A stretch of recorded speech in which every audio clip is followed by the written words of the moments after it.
Hello everyone, welcome back to my channel Learn Practice Achieve. I am Sukirti, I am an educator and today we will discuss class 10 maths में chapter 15 probability. इसमें आज हम discuss करेंगे MCQ।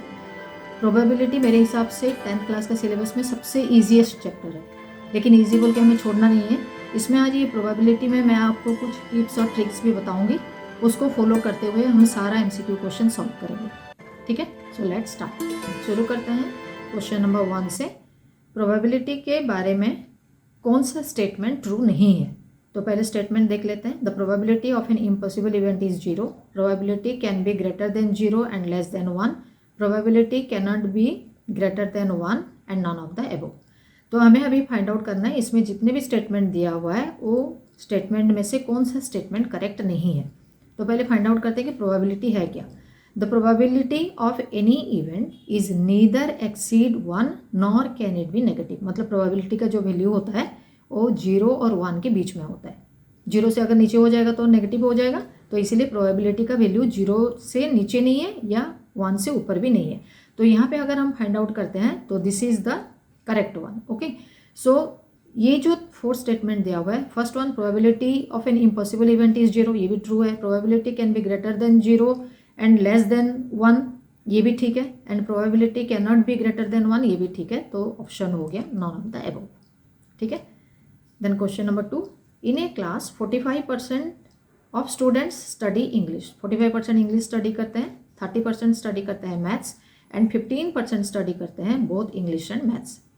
अभी हमें क्या find out करना है। If a student is randomly selected, कोई भी स्टूडेंट को अगर रैंडमली सिलेक्ट करते हैं हम, तो प्रोबेबिलिटी क्या होगा कि वो इंग्लिश या मैथ्स का हो।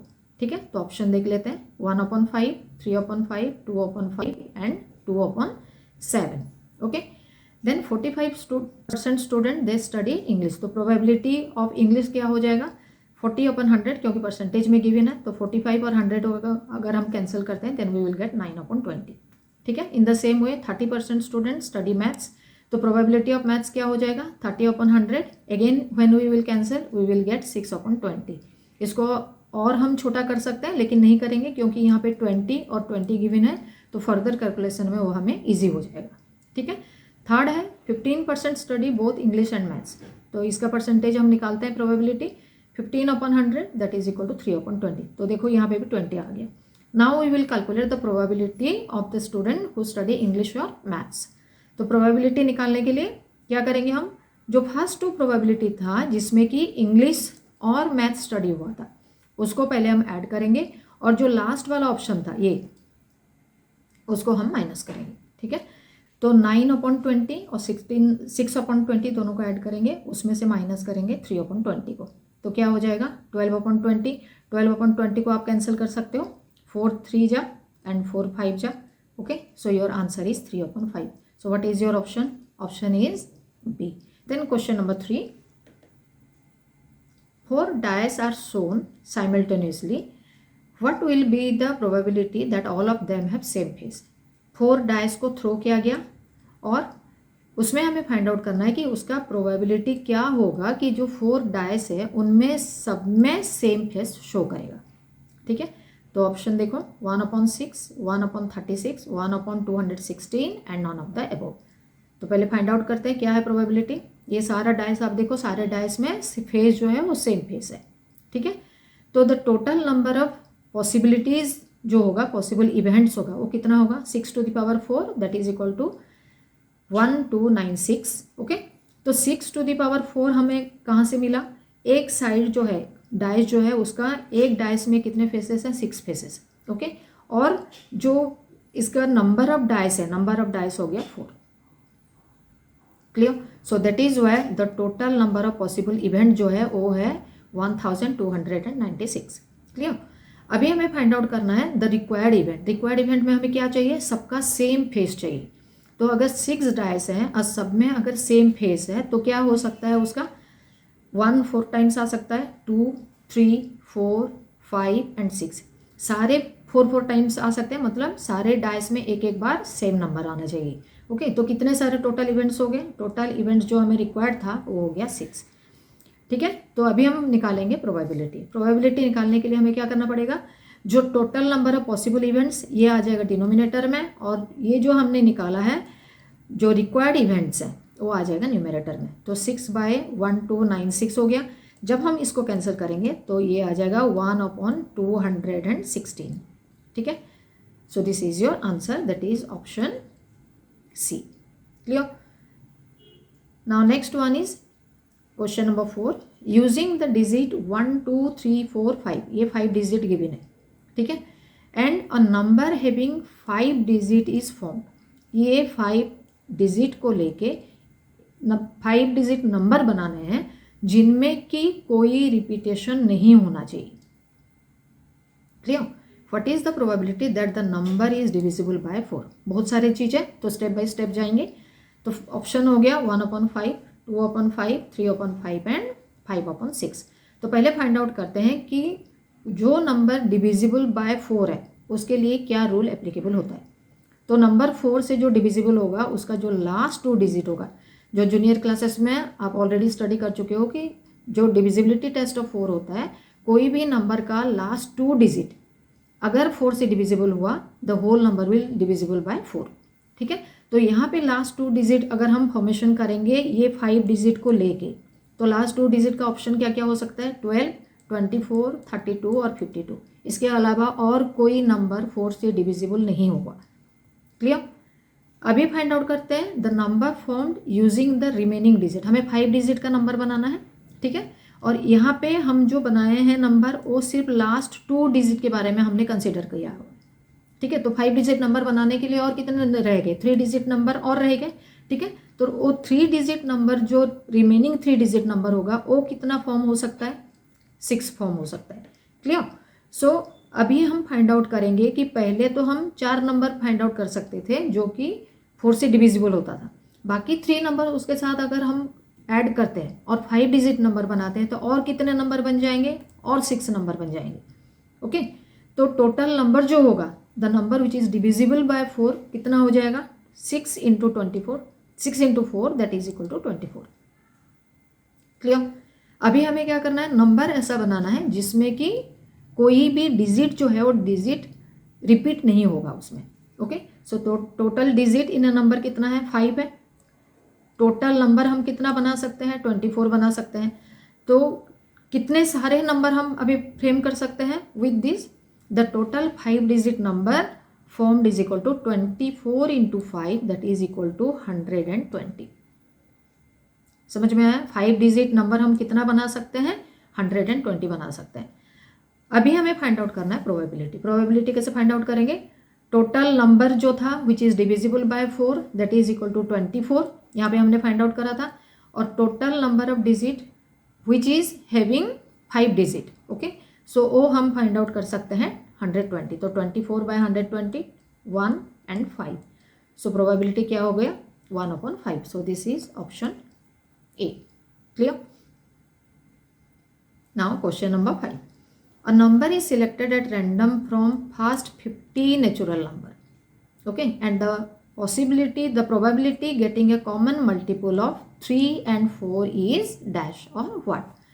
तो फर्स्ट 50 नेचुरल नंबर लेना है हमें। ठीक है, और जो मल्टीपल जो डिविजिबल होगा प्रोबेबिलिटी वो क्या होगा? मल्टीपल ऑफ 3 and 4 होगा। ठीक है, पहले ऑप्शन देख लेते हैं। 1/50, 2/25, 1/25 एंड 3/25। तो सबसे पहले तो हमारा पास जो टोटल नंबर ऑफ इवेंट्स हैं वो हम करते हैं फाइंड आउट। तो टोटल नंबर ऑफ आउटकम्स हो गया 50, क्योंकि हम 1 से लेके 50 तक नंबर ले रहे हैं। ठीक है, then the number which is divisible by both 3 and 4।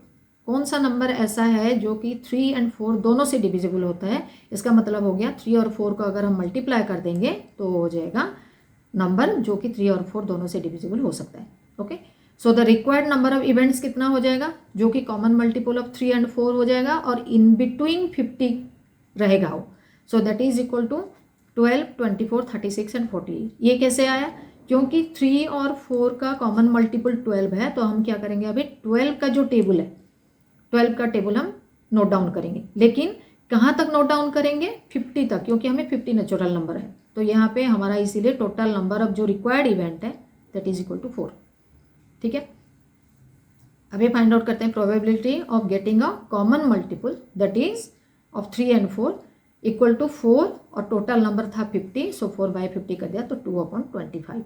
So your option B is your answer. Okay, next question number 6. A token is drawn at random from a bag containing token number from 1 to 40. ठीक है. The probability that the selected token has a number which is a multiple of 5. वहाँ पे 1 से 40 तक number है. हमें अभी find out करना है कि उसका प्रोबेबिलिटी क्या होगा जो कि मल्टीपल ऑफ 5 होगा. वैसे नंबर हमें ड्रॉन करना है. तो पहले ऑप्शन देख लेते हैं. 3/5, 4/5, 1/5 and 1/3. Okay, so the total number of possible outcomes कितने हो जाएंगे 1 to 40. ठीक है, so that is equal to 40. Then the required events में हमें क्या चाहिए मल्टीपल ऑफ 5. मल्टीपल ऑफ 5 1 से लेके 40 के बीच में क्या होना चाहिए 5, 10, 15, 20, 25, 30, 35 एंड 40. ये सारे मल्टीपल ऑफ 5 है. अगर आप 5 की टेबल रीड करोगे तो ये सारे नंबर्स आपको मिल जाएंगे. ठीक है, तो कितने सारे नंबर हो गए when you will count 1 2 3 4 5 6 7 8. So total number of required event हो गया 8. क्लियर. अभी हमारा निकालना है प्रोबेबिलिटी ऑफ मल्टीपल ऑफ 5 जो ड्रॉ करेंगे हम टोकन उसमें से. तो मल्टीपल ऑफ 5 कैसे होना चाहिए उसका प्रोबेबिलिटी क्या होगा जितने भी रिक्वायर्ड इवेंट है required event bye possible outcomes. Okay, so 8 and 40. सो 8 1 जा 8, 8 5 जा 40 हो गया. तो रिक्वायर्ड इवेंट हो गया 1/5. So that is equal to your option C. Clear? Now question number 7. The total number of events of throwing 10 coins simultaneously. अगर 10 coins को आप इकट्ठा थ्रो करते हो तो उसका जो टोटल नंबर ऑफ इवेंट्स होगा वो कितना होगा. ऑप्शन देखते हैं 1024, 512, 100 एंड 10. ठीक है, तो इसको कैलकुलेट करने के लिए मैंने जैसे स्टार्टिंग में आपको बोला था कि मैं कुछ टिप्स और ट्रिक्स बताऊंगी आपको. तो जब हम सॉल्व करते हैं आप ध्यान से सुना करो. उसमें से मैं सारा टिप्स आपको बताती जाऊंगी जो कि आपके लिए इजी हो जाएगा. ठीक है, तो टोटल नंबर ऑफ इवेंट्स जब हम फाइंड आउट करते हैं तो कैसे फाइंड आउट करते हैं the number of sides of the coin to the power number of coins thrown. Number of sides of coin कितने हो गए 2 होते हैं. ठीक है, तो यहाँ पे कितने कॉइन्स हैं 10 कॉइन्स हैं. तो number of coins thrown is equal to हो गया 10. तो इसका आंसर क्या होगा total number of events that is equal to 2 to the power 10. 2 to the power 10 is equal to 1024. So your answer is option A. Then question number 8. A card is selected at random from a well shuffled deck of 52. जो cards हम play करते हैं उसमें कितना card होता है 52. ठीक है, the probability of being a non face card.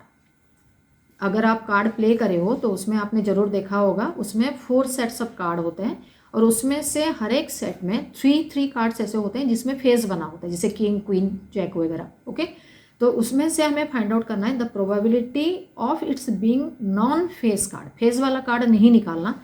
किसका प्रोबेबिलिटी निकालना है जो फेस नहीं है जिसमें उसका प्रोबेबिलिटी निकालना है. ठीक है, ऑप्शंस देखते हैं 3/13, 4/13, 6/13 एंड 10/13. फाइंड आउट करते हैं. जैसे डेक ऑफ कार्ड हो गया ये 52 है और ये सारा हो गया non face card. Okay, so the total number of possible events कितना हो जाएगा 52 क्योंकि 52 कार्ड्स होते हैं एक डेक में.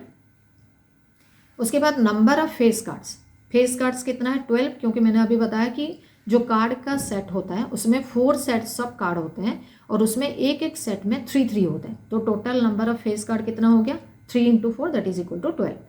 देन द रिक्वायर्ड इवेंट्स अभी हमें निकालना है. तो रिक्वायर्ड इवेंट्स कितना हो गया number of non face cards. तो जितना टोटल नंबर ऑफ कार्ड था उसमें से अगर हम फेस वाला कार्ड को अगर निकाल देते हैं तो बाकी जो हमारे पास रह गया वो क्या हो गया नॉन फेस कार्ड हो गया. ठीक है, अभी the probability of non face cards हम निकालेंगे. तो probability of non face card is equal to 40 divided by 50. So जो आएगा option that is equal to 10/30. तो ये हो गया option number D. Clear students, today we have discussed MCQ of probability. Not only MCQ question, we will also discuss important questions in our practice session. To get all these varieties of questions, watch out all my new upcoming videos. Till then, bye bye.